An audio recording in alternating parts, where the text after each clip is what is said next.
Three German women emerged from the train into a wall of light so intense it felt like stepping into a furnace. December 12, 1944. Camp Rustin, Louisiana. The electric floodlights overhead transformed the platform into something beyond night, beyond day, a space that seemed to defy the natural order entirely. Their eyes watered from the brightness as they descended the metal steps, shoulders hunched against the glare. Greta found her voice first, though it came out barely above a whisper. "It's not possible." The words captured what they were all thinking. Back home, the propaganda reels had shown them American cities in ruins, people living like vermin in collapsing tenements. But here, stretching endlessly into the darkness beyond the platform, electric lights dotted the landscape like scattered diamonds. Clean barracks with actual windows made of glass. Steam rising from what smelled like real coffee, not the bitter chicory substitute they'd been choking down for months. Supplies stacked on loading carts that would have seemed fantastical back at the field hospital. The three women exchanged glances. If they'd been lied to about this, what else had been a fabrication? Captain Reynolds approached with an ease that felt almost disarming. She wore a uniform like any other American officer, but her manner suggested she was greeting guests rather than processing prisoners. Welcome packets appeared in her hands, simple manila folders that contained information about camp procedures. The gesture itself felt surreal. Prisoners didn't receive welcomes. Prisoners received orders, confinement, the bare minimum for survival. This couldn't be authentic. It had to be a performance, a carefully orchestrated show designed to soften them, make them compliant. Yet the coffee she handed Greta was genuine, rich, dark, warm. The kind of coffee that tasted like memories from before the war had consumed everything. When Greta brought the cup to her lips, she had to close her eyes. It was the best thing she'd tasted in years.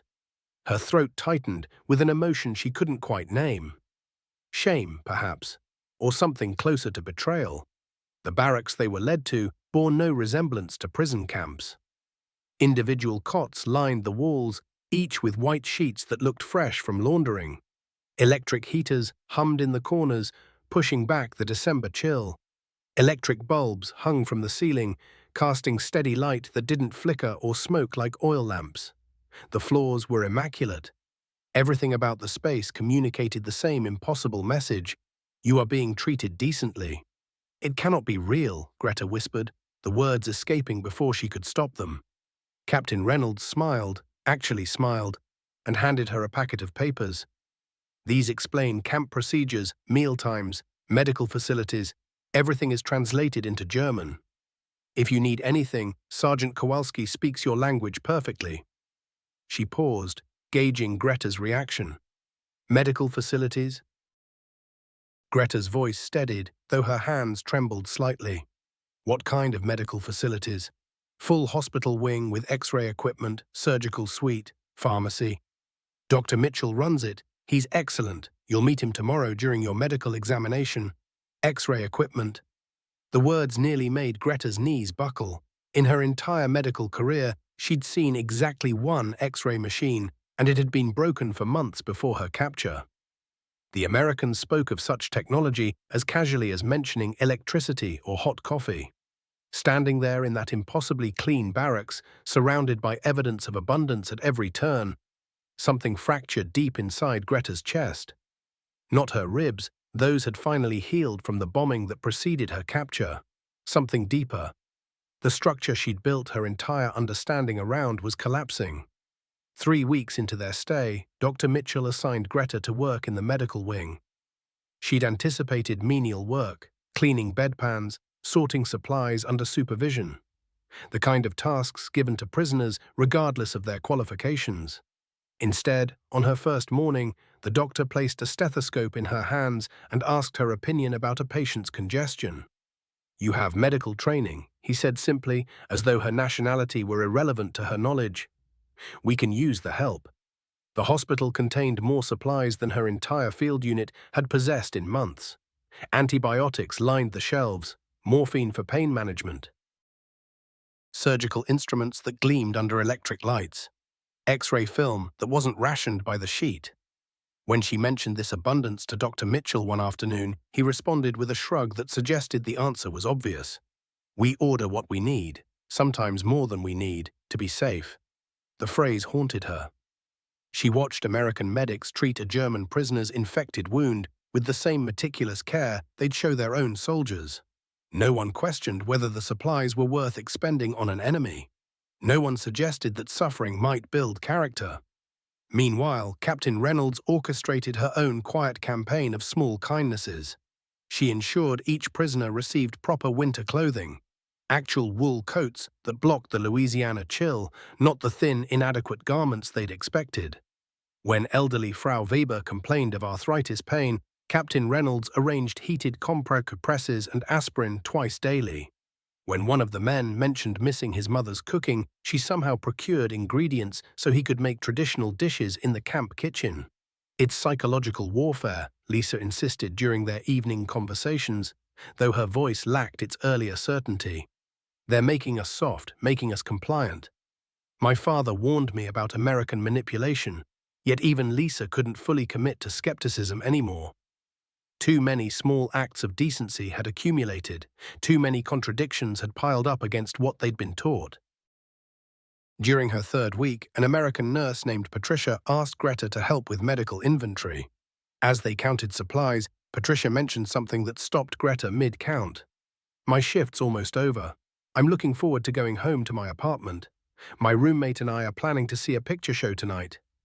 Your apartment? Greta asked carefully. Patricia looked confused by the question. Yes, I rent a place in town with another nurse. Why? You choose your work? Your living situation? Of course. Patricia's confusion deepened. I mean, I needed training to become a nurse, but yes, I applied for this job. I can leave whenever I want. Though I'd need to give notice. She paused. How does it work in Germany? The question hung between them like a live wire. Greta thought of her own choice to serve, how refusing would have meant disgrace for her family, possible imprisonment, the certain end of any medical career. She thought of her sister's neighbor, sent to work in an aircraft factory 3 cities away, separated from her children for the war's duration, with no say in the matter. We serve where we're needed most, Greta said finally, the words tasting like ash. That evening, she walked the camp perimeter during designated exercise hour, trying to process what she'd learned. Other German prisoners moved in small groups, their conversations subdued but no longer hostile.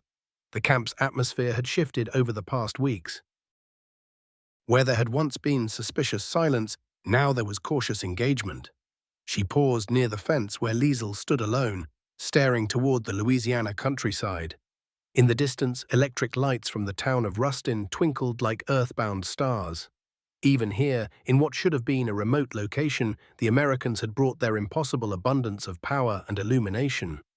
I received a letter today, Liesel said, without turning around, from my friend Margot in Berlin. Greta waited. Liesel rarely shared news from home anymore, not since early letters had begun contradicting expectations about American weakness. She says the Allies dropped leaflets before the last bombing raid, Liesel continued, her voice barely above a whisper. Warnings, instructions telling people which areas to evacuate. She finally turned to face Greta, her expression torn between confusion and something approaching hope. Why would they do that? Why warn their enemies? In the distance, an American guard made his rounds, nodding respectfully to the German prisoners he passed. From the medical wing, Dr. Mitchell's voice drifted across the compound as he explained a procedure to one of the other nurses. Everything was so ordinary, so civilized, so completely at odds with what they'd been trained to expect. Standing there under the electric lights, Greta realized that truth was far more terrifying than any propaganda. If the Americans could choose mercy over revenge, kindness over cruelty, what did that say about the choices her own people had made? Mail call came on a Tuesday morning in January, when unusually cold air reminded them all of winters back home. Sergeant Kowalski's voice echoed across the common area as she read names from a stack of letters that had taken weeks crossing the Atlantic. Greta's heart jumped when she heard her own name, followed by Liesel's. Her letter came from her sister Marta in Hamburg. Greta's fingers trembled as she opened it, expecting news of German resilience, reports of the turning tide that propaganda broadcasts still promised. Instead, 3 pages of careful handwriting painted a picture so bleak it made her stomach clench. "The electricity has been out for 2 weeks now," Marta wrote. "We're using candles when we can find them, burning furniture when we cannot. The hospital where you worked is closed. No supplies, no staff remaining. Herr Köhler died last month from a simple infection that penicillin could have treated, but there's been none available for civilians since autumn. The children in our building cry constantly from hunger. My clothes hang so loose on me now that mother's old dresses slip right off my shoulders like I'm nothing but a skeleton wearing fabric." Greta looked up from reading her letter, and there it was. Electric lights humming overhead, the warm smell of bread rising from the camp kitchen. American staff members moving through the room debating whether they had enough medicine for the coming week. The moment felt surreal, almost wrong somehow. Across the room, Lisa Al had gone completely still. The color had drained from her face, and the paper trembled in her hands as if it might tear apart. Greta moved over and sat beside her. "What's happened?" she asked quietly. Lisa Al's voice came out barely above a whisper. "They bombed my neighborhood in Berlin last month." She stopped, forcing herself to swallow. Margot wrote that they dropped warnings 3 days before, leaflets showing exactly which streets they were going to hit. Most people got out in time. "So that's actually good, isn't it?" Greta said, choosing her words carefully, but then Lisa Al's voice cracked even more. "After the bombing, they dropped supplies too. Bandages and morphine and food for survivors. Margot says American medics came right into the rubble alongside our own doctors, treating anyone who was hurt." She lifted her eyes to meet Greta's, confusion and pain swirling in them. Why would they warn us first and then help us afterward? What kind of enemy acts like that? The question just sat there between them while other women kept reading letters from people they loved and missed. All around the room, prisoners were having similar moments. Women reading about cities burning, relatives gone, families desperate for everything, all while sitting in a place where they had more than enough. That evening, Captain Reynolds called everyone together with news that would have seemed impossible just weeks before. She'd arranged for them to hear radio broadcasts from all kinds of sources, not just American news, but German stations too. British reports, even Swiss coverage staying neutral and reporting what they saw. The women could listen to whatever they wanted, whenever they wanted. Truth isn't meant to be restricted. Captain Reynolds spoke simply and clearly. You deserve to know what's really happening back home. They chose German radio first, hoping to hear the familiar messages that might make them feel grounded again. Instead, they heard speeches growing more frantic, talking about final victories and wonder weapons, promises that sounded hollow when you were living in abundance. The announcer described American cities in ruins while they sat surrounded by American comfort and plenty. He spoke of German soldiers advancing, but their letters told stories of retreat and confusion. When they switched to BBC London, the picture changed completely, showing German cities under siege, supplies running out, a nation fighting its last battles. The facts matched uncomfortably well with what they were reading in letters from home. But it was the American broadcast that actually shattered something deep inside Liesel. The reporter talked about American pilots who'd asked permission to drop food and medicine over German towns, airmen who'd volunteered for risky missions just to feed hungry people. He described American field hospitals caring for wounded German soldiers exactly the way they cared for their own troops. "My father always said Americans were weak," Liesel said into the quiet after the broadcast finished. "He told me their kindness was softness, that they'd never be strong enough to win a real war." She stared at the radio like it might tell her something different. But what if their kindness is actually their strength? That night, Greta lay on clean sheets under steady electric lights, turning the letter over in her hands. Marta had written something at the very end that wouldn't leave Greta's mind. "I dream about electric lights and hot food. I dream about doctors who have plenty of medicine for everyone who needs it." Do places like that actually exist, or are they just fairy tales? Greta looked around the barracks where German prisoners were sleeping soundly, their bellies full, their injuries healing properly, their dignity preserved even though they were enemy prisoners. Such places did exist. She was living in one right now. But if this was real, if mercy and plenty could actually go together with strength and safety, then maybe everything she'd been taught about hard choices and sacrifice and the necessity of terrible things had been lies all along. That thought scared her more than any battlefield ever could. A letter came through on a February morning when frost covered the windows and made the paths across camp dangerous. Sergeant Kowalski called Liesel's name in a voice gentler than usual, as if she somehow already knew what that thin envelope contained. Liesel took it with the careful control she'd shown for weeks, but Greta saw her hands shaking as she opened it. She read it once, then again, and her face moved through confusion, then disbelief, then such crushing grief that she seemed to hollow out. The letter dropped from her fingers like a wounded thing, and she stood frozen in the middle of everything while other people talked around her. Greta picked up the letter and read it quickly. The words were stark and brutal. Liesel's father, Colonel Heinrich Weber, had been shot as a traitor, not for resisting Hitler, but for not acting fast enough against the July 20th conspirators. He died trying to protect a regime that ended up destroying him, executed by his own side for being insufficiently loyal to something already consuming itself. Liesel, Greta said gently. But the younger woman had already turned away, walking mechanically toward the sleeping quarters. What happened next frightened everyone who saw it. Liesel stopped eating, stopped speaking, stopped interacting with anyone around her. She just lay on her cot, staring upward, tears rolling silently down her face for hours at a stretch. When Captain Reynolds tried to talk with her, Liesel turned to face the wall. When Dr. Mitchell offered mild sleeping pills, she refused to even open her mouth. It was Captain Reynolds who finally reached through Liesel's silence, though not through talking. She came into the barracks one evening, carrying a thick manila folder full of documents. Without asking, she sat on Liesel's cot and started placing photographs and official papers in front of her. "These come from camps we've freed," Captain Reynolds said quietly. "Your father's signature appears on several transfer orders." The photographs were worse than anything propaganda could possibly invent. Emaciated bodies in striped clothing, burial sites, rooms where medical experiments had been performed, mountains of children's belongings left behind like forgotten toys. And there, written in careful German script on official paper, was Colonel Heinrich Weber's name authorizing the transport of people to labor facilities. Liesel sat up suddenly, her movements jerky and sharp. She grabbed a document and stared at her father's handwriting, following the familiar curves and strokes she'd watched him use on birthday cards and permission slips.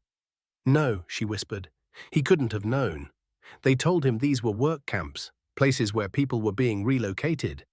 He was just following orders to help move people to new homes." Captain Reynolds handed her another document.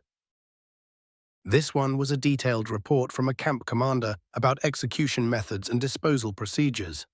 At the bottom, in Weber's handwriting, a note, "Approved for implementation, increase efficiency as discussed."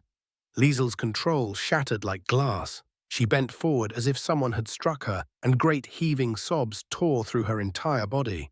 Everything she'd believed in, everything she'd been proud of regarding her father, all the certainty about German greatness, the whole foundation of who she thought she was, crumbled into dust.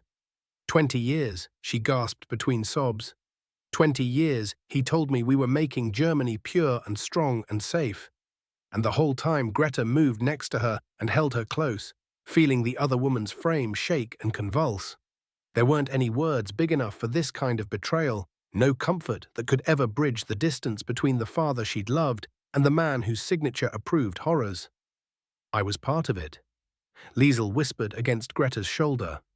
"Every rally I attended, every speech I cheered for, all the times I looked away when people disappeared, all the times I repeated what they taught me about inferior people. I helped make this happen." The realization settled over everyone in the barracks like heavy weight. Other German women had gathered to listen, and their faces all showed the same terrible recognition. They'd all been part of something evil, even if they hadn't understood how much. For 3 days, Liesel wouldn't get up from her bunk. She refused food, refused water, refused even Dr. Mitchell's attempts to help her medically. Greta began to worry they might lose her completely. that this truth might destroy her more thoroughly than any bomb could. Then, on the fourth day, something changed. Anna Richter, someone usually quiet, went into early labor. Everything moved fast then. Dr. Mitchell directed the emergency delivery, while American nurses and German women worked together frantically to save mother and baby. Greta was helping when she noticed Liesel standing in the medical wing doorway, pale and hollow but somehow present again. She stepped forward without being asked and took Anna's hand, speaking encouragement in soft German. When the baby finally came, a small, perfect girl who let out a strong cry, Liesel was the first to hold her after the medical team finished their work. Standing there with new life in her arms, surrounded by American and German people working side by side to preserve that life, something shifted in Liesel's damaged expression. "She doesn't know anything yet," Liesel whispered, looking at the baby's face. "She doesn't know about the camps or the lies or what we did. She's just innocent." Captain Reynolds came to stand beside them, her voice soft. "That's how we rebuild, with innocence, by choosing what we create next instead of defending what we created before." Liesel looked up with eyes that had somehow aged years in just days. How do we build anything good when everything underneath is poisoned? The same way anything worthwhile ever gets built. Captain Reynolds answered, "One honest choice at a time." Germany's surrender reached the camp on a thick May afternoon when the Louisiana heat felt heavy with coming storms. Captain Reynolds brought everyone together and said it plainly, without celebration or mockery. The war had ended, the Reich was gone, and they'd start going home within weeks. The silence afterward felt heavier than any cheering could have. These women had watched their entire understanding of the world fall apart piece by piece, but hearing it finished, hearing that everything they'd served no longer existed, brought a grief that surprised them all. Even knowing what they now knew about the camps and the cruelty and the lies, they still mourned for the country they'd thought they were serving. Greta found herself crying and wasn't entirely sure why. Relief that the dying was finally done, yes, but also grief for the young woman who'd believed in service and honor, who'd thought working as a medic meant serving something pure. That person inside her felt as dead as the nation itself. "What happens to us now?" Anna asked that evening, little Giselle sleeping peacefully in her arms. "Germany won't be the same when we go back." It was Liesel who responded, her voice still fragile but carrying new strength. "Then we make it something better than what it was." In the days that followed, as the weight of going home sank in, the women began making decisions they couldn't have imagined months earlier. Some, like Anna, would return to their towns and try to rebuild from rubble. Others talked about staying in America, building entirely new lives in a country that had shown them forgiveness instead of punishment. But Captain Reynolds gave them all something to think about when she came to find Greta one afternoon in the medical wing, carrying a leather bag and looking like she was holding back strong emotion. "Before my brother died at Normandy, he wrote me something," she said without any introduction. He described German medics helping American wounded during a short ceasefire. Soldiers who could have stayed enemies but chose to heal instead. She opened the bag and pulled out medical journals, American publications about surgery techniques, new medicines, running hospitals. "He taught me something important in that one moment. People are complicated, but kindness is straightforward. Countries are just stories, but mercy is real." She placed the journals on the table between them. "These are for you. Everything we've learned here, plus new techniques from the war, not as propaganda, but as proof that yesterday's enemies can choose to help instead of hurt." Greta's fingers shook as she touched the cover. Inside were detailed surgical procedures, photographs of medical equipment, guides for building trauma centers and managing supplies. Everything Hamburg's destroyed medical system would need to rebuild properly. "Why would you do this?" she asked. Captain Reynolds took a moment before answering. "Because you've seen what's possible now.